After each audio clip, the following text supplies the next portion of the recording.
Tu as perdu quelque chose, chérie? Non, non, je suis en train de mesurer l'appartement. Je pense qu'il est beaucoup plus petit que ce qui est indiqué dans le bail. Enfin oui, mais maintenant c'est trop tard, chérie. Nous avons signé. Pas du tout. Nous pouvons demander une diminution de loyer. Il faut que je regarde les conditions. Attends, on ne va quand même pas payer pour des mètres carrés qui n'existent pas, non?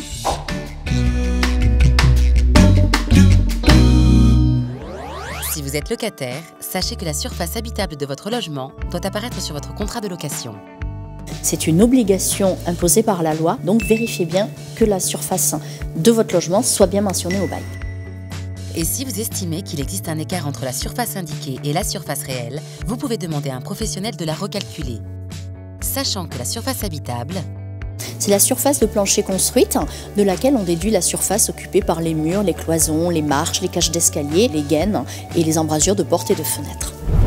En cas d'écart constaté, vous avez des recours à une condition, que ce différentiel soit supérieur à 1/20. Donc concrètement, pour un appartement de 40 mètres carrés, un écart de 2 mètres carrés est toléré et aucune action n'est possible contre votre propriétaire. Par contre, si la différence calculée va au-delà d'1/20, vous pouvez contacter votre propriétaire ou l'agence intermédiaire pour demander une diminution proportionnelle de votre loyer. Cette baisse pourra alors s'appliquer rétroactivement à la signature du bail, sous réserve d'agir dans les 6 mois qui suivent votre rentrée dans les lieux. Au-delà de cette date, la baisse de loyer sera applicable à partir du moment où vous avez fait cette demande.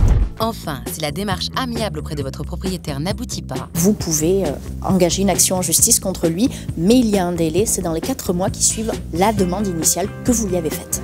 Sachez que la surface de votre logement doit obligatoirement être indiquée sur votre contrat de location. Et que si vous avez un doute, vous pouvez la faire recalculer. Enfin, si vous constatez un écart réel, vous pouvez faire une demande amiable à votre bailleur pour diminuer en proportion votre loyer. Ta ta ta ta ta ta ta ta.